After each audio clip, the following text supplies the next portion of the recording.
Што сёння здарылася ў метро? Скандал з прыватным пітомнікам для хатніх гадаванцаў у Менску, затрыманне арганізатараў незаконнага палявання, рэйды санстанцыі ў Магілёве, а таксама сабралі для вас топ-7 фразаў тэлефонных махляроў. І пра надвор'е, што чакае Беларусь 3 чэрвеня. Вітаю, Владзіслаў Корсак у студыі. Лайк, падпіска, калі бяспечна. Рушым. Моцнае задымленне ў службовым памяшканні на станцыі метро плошча Францішка Багушевіча ў Менску. Ратавальнікі высветлілі, што ў памяшканні сувязі аплавілася ізаляцыя электраправодкі. Пры дапамозе вогнетушыцеля работнікі МНС ліквідавалі загаранне. Пацярпелых няма, эвакуацыю не праводзілі. Метро працягнула працу ў штатным рэжыме. І зноў ДТЗ з удзелам сродкаў персанальнай мабільнасці. На Нямізе 15-гадовы падлетак на самакаце і ў навушніках трапіў пад Мерседес. Гэтым ранкам дымілася ў Менску не толькі метро, але і тралейбус. Ролік пра гэта з'явіўся ў тык-току. Яго аўтар меркаваў, што транспартны сродак загарэўся. Што праўда, у Менск-трансе пракаментавалі, што прычынай дыму стала закліньванне супорту кола, а ўзгарання не было. У горадні шаўта урэзалася проста ў будынак. Адбылося гэта на скрыжаванні Віленскага завулку і вуліцы Лермантава пасля сутыкнення двух легкавікоў. У выніку адзін з іх вылецеў на ходнік і ударыўся ў шматкватэрны дом. Сілавікі паведамілі пра затрыманне арганізатараў незаконнага палявання ў Віцебскай вобласці. Маўляў, службовыя асобы аднаго з лясгасаў за грошы ладзілі паляўнічыя туры для замежнікаў. Для палявання выкарыстоўвалася асабістая і арандаваная зброя. Сярод здабытых жывёлін аказаліся і віды, занесеныя ў чырвоную кнігу Беларусі.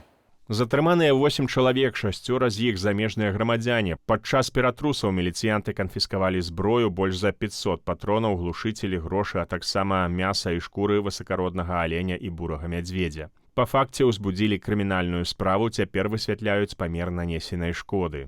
Беларусы рэгулярна сутыкаюцца з тэлефоннымі махлярамі. За сотні МУС можа атрымліваць сотні паведамленняў пра спробы падману і злачынствы. Зламыснікі пастаянна мяняюць легенды для падману людзей, але прыёмы выкарыстоўваюць адныя і тыя ж: ціск, тэрміновасць і запалохванне. Міліцыянты расказалі, якія фразы найчасцей выкарыстоўваюць ашуканцы.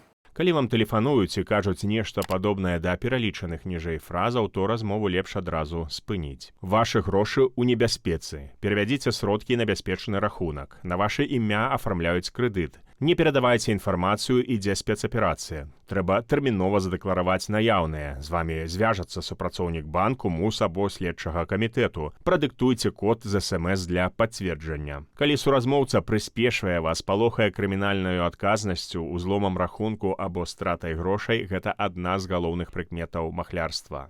У Беларусі будуць судзіць 3 мужчынаў, якіх абвінавачваюць у забойстве, здзейсненым больш за 10 гадоў таму. Паводле Генеральнай пракуратуры ў 2015 годзе паміж двума замежнікамі, што жылі ў арандаванай кватэры, узнік працяглы канфлікт. У выніку адзін з мужчынаў вырашыў пазбавіцца ад суседа, ударыў таго сякерою ды нажом, а потым пусціў у дом знаёмых, што завяршылі пачатае. Пасля злачынства яны спрабавалі схаваць сляды і пакінулі краіну.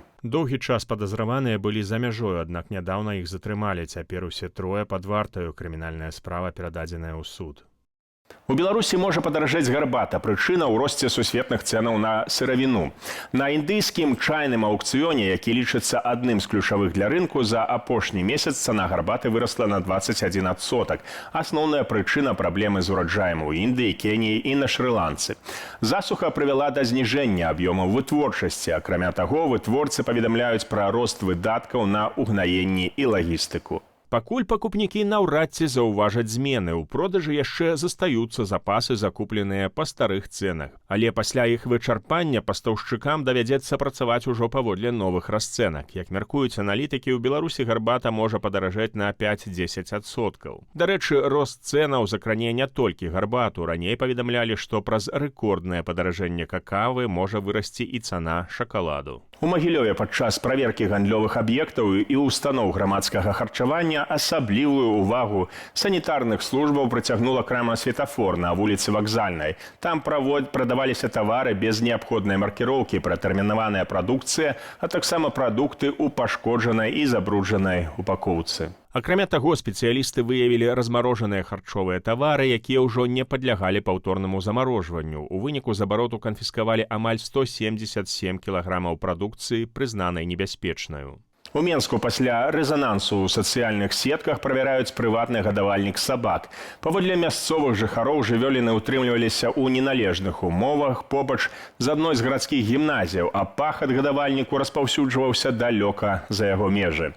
На праблему звярнула ўвагу 12-гадовая вучаніца, якая разам з бабуляй наведала гаспадыню пад выглядам пакупнікоў шчанюка. Паводле іх, сабак пераважна пароды чаў-чаў кармілі харчовымі адходамі, сапсаванай рыбай, а пытанні вакцынацыі прапанавалася вырашаць будучым уладальнікам. Самі сабакі былі брудныя і недагледжаныя, участак завалены будаўнічым смеццем, бочкамі і драўлянымі паддонамі. Цяпер сітуацыяй займаюцца зооабаронцы і быццам бы адміністрацыя савецкага раёну. Сабак ужо бясплатна вакцынавалі, ад шаленства паставілі на ўлік, а некаторым плануюць знайсці новых гаспадароў. Дарэчы, учора з'явілася інфармацыя, што беларусы масава адмаўляюцца ад сваіх гадаванцаў, бо з 1 ліпеня ўводзіцца абавязак рэгістраваць хатніх катоў і сабакаў. Людзі не хочуць плаціць падатак на іх утрыманне. З гэтай прычыны, маўляў, пункты часовага ўтрымання жывёлін па ўсёй Беларусі перапоўненыя. Дарэчы, тыя, хто сабраўся рэгістраваць хатніх гадаванцаў, сутыкнуліся з праблемамі.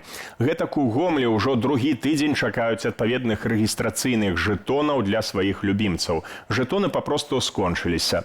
У адміністрацыі ж савецкага раёну Гомля тлумачаць, што жэтоны, маўляў, ужо да іх паступілі. Цяпер гараджанам быццам бы паступова рассылаюць смс, каб пазбегчы чэргаў і вялікага наплыву людзей. Жэтон уяўляе сабой невялікую металічную пласціну з нумарам, якую трэба замацаваць на ашыйніку жывёліны. Некаторыя гаспадары кажуць, што форма жэтона не заўсёды зручная, асабліва для катоў.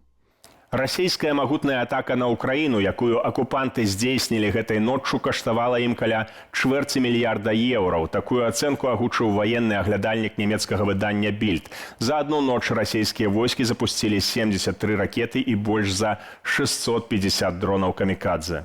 Колькасць ахвяраў расійскага тэрору, на жаль, працягвае расці. У Кіеве загінулі 4 асобы, колькасць пацярпелых вырасла да 65. Сярод параненых дзеці ва ўзросце 3, 11 і 17 гадоў. У Дняпры колькасць ахвяраў павялічылася да 7 чалавек. У бальніцы памёр 60-гадовы мужчына, які атрымаў цяжкія раненні. Яшчэ 20 чалавек шпіталізаваныя, 4 з іх у цяжкім стане. Пасля начных удараў у некалькіх рэгіёнах Украіны зафіксаваныя шматлікія разбурэнні і адключэнні электраэнергіі. У дзень акупанты працягнулі тэрор украінскіх гарадоў дронамі «Шахед». Козлы. Я сама русская, но я их ненавижу. Обыкновенный дом, общежитие следом.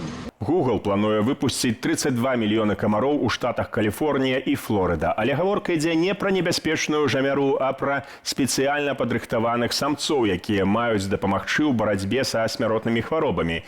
Праект атрымаў назву «Дебаг». Яго сутнасць у тым, што самцоў заражаюць натуральнай бактэрыяй вальбахія. Пасля спарвання з дзікімі самкамі іх яйкі не развіваюцца, таму папуляцыя камароў паступова скарачаецца. Пры гэтым самцы не кусаюць людзей і не пераносяць захворванняў. Кампанія ўжо падала заяўку ў агенцтва аховы навакольнага асяроддзя ЗША. Цяпер рэгулятар вырашае, ці дазволіць маштабны эксперымент. На першым этапе плануюць змагацца з камарамі віду Эдес аegypti, якія распаўсюджваюць ліхаманку Денге, вірус Зіка і жоўтую ліхаманку. Такая тэхналогія ўжо выкарыстоўвалася ў Сінгапуры. Паводле мясцовых уладаў колькасць небяспечных камароў там скарацілася на 80-90%, а выпадкаў ліхаманкі Денге стала менш на 70 з гакам адсоткаў. Калі праект будзе ўхвалены, выпуск на волю мільёнаў стэрыльных камароў у ЗША можа пачацца ўжо ў наступныя 2 гады. Заўтра над большай часткай Беларусі захаваецца сухое і цёплае надвор'е.